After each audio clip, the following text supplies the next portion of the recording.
You give me Hey, that. chase me. Chase you? What?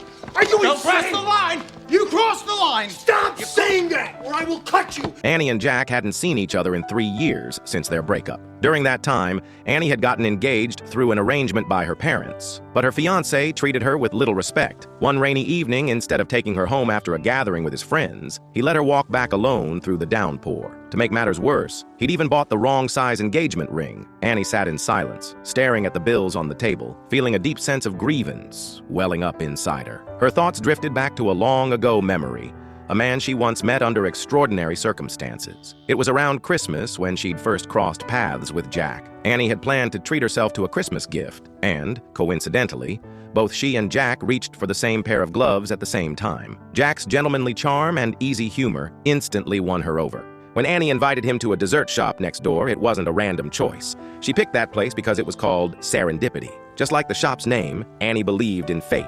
She felt their encounter might be destined. Jack sensed it too and asked for her contact information. But Annie, keeping with her belief in destiny, replied coyly, "If it's meant to be, we'll see each other again." Then she quickly got into a cab, leaving Jack standing there, disappointed and helpless. As Jack turned to leave, he realized his scarf had slipped off and landed inside the dessert shop. When he went back to retrieve it, he ran into Annie, who had returned looking for the gloves. Fate had stepped in again. This time Jack wasn't about to let her slip away. He invited her to a nearby outdoor ice rink. Annie agreed. Snowflakes floated down as they skated under the twinkling lights, the whole scene wrapped in a magical air. Their eyes met, and something unspoken passed between them. Annie was drawn to Jack's warmth and wit. Jack, in turn, was enchanted by Annie's radiant smile. When someone nearby fell, Jack's instinctive kindness in helping them stirred something in Annie. She scribbled her contact info on a slip of paper, but fate had other plans, and once again, they were separated before they could truly come together. Years passed. Jack found success in his career and, at his mother's urging,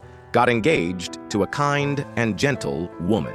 But the more settled his life became, the more clearly Annie's image haunted his heart. He began searching for the book she had written in, combing through secondhand stalls and bookstores in hopes of finding it. But time and again, he came up empty-handed. Despite the pressure from his fiancée and family, the name Annie kept popping up in his life in uncanny ways, convincing him more and more that she was his destiny. Just when hope seemed lost, Jack made a surprising discovery. Inside a pair of gloves Annie had given him, tucked into the box of an old tie, he found a sales receipt. That receipt sparked new hope.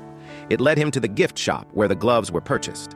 Although the clerk told him Annie's information had been deleted, there were still some archived files in storage. With those, Jack finally got an address, but when he arrived, Annie had already moved out. The landlord, seeing his determination, handed him the address of Serendipity, the dessert shop where it all began.